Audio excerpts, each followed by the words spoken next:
El passat 24 de maig va ser el Dia Europeu dels Parcs, sota el lema «Els parcs, propera generació». I va donar inici a la Setmana de la Natura, que conclourà el proper 5 de juny amb el Dia Mundial del Medi Ambient. El poeta japonès Kobayashi Issa ens regala un haiku.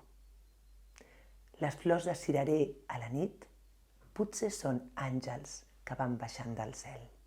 Parcs i biblioteques, naturalment, tenim a conèixer el territori, així com el patrimoni cultural i natural del teu entorn.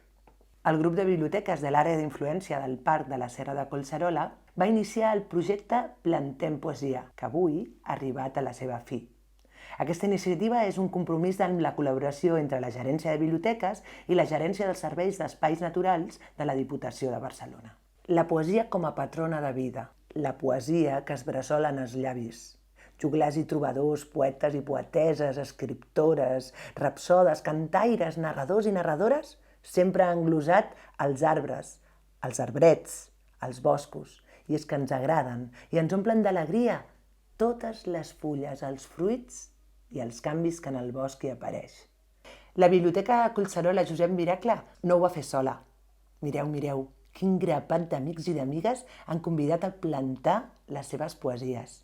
Amb les seves mans, els seus estris i, agafant tota la terra, han fet que els poemes que tots vosaltres ens vau deixar comencin a brotar.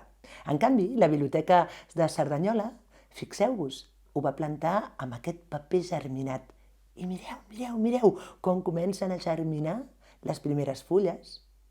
Entremig de tots aquests petons acolorits, entre les noves fulles d'aquests arbres, que qui sap en què es convertiran.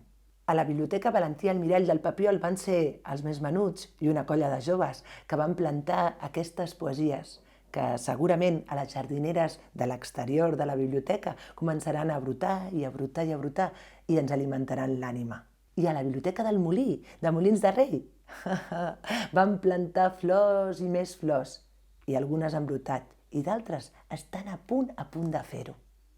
A la Biblioteca Vallcarca i Penitents Antonieta Cot han començat a aparèixer brots de poesia, brots que estan en aquesta jardinera que està just a l'exterior de la biblioteca. Una jardinera que abans hi albergava un arbre enorme que va decidir deixar d'existir.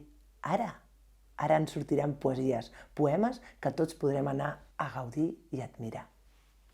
Us convidem a passar per totes les biblioteques que han participat en el projecte Plantem Poesia, parcs i biblioteques naturalment. Ho han fet les biblioteques de Collserola. A mi, la seva poesia m'ha arribat al cor i aquesta llavor la porto plantada dins i segurament aquest mes de juny, quan els dies són més llargs i la llum més clara, començarà a aparèixer un brot de poesia i l'agafaré, l'ensumaré i em portarà a una de les vostres biblioteques o potser a una de les vostres cases on algú de vosaltres ha començat a escriure un poema.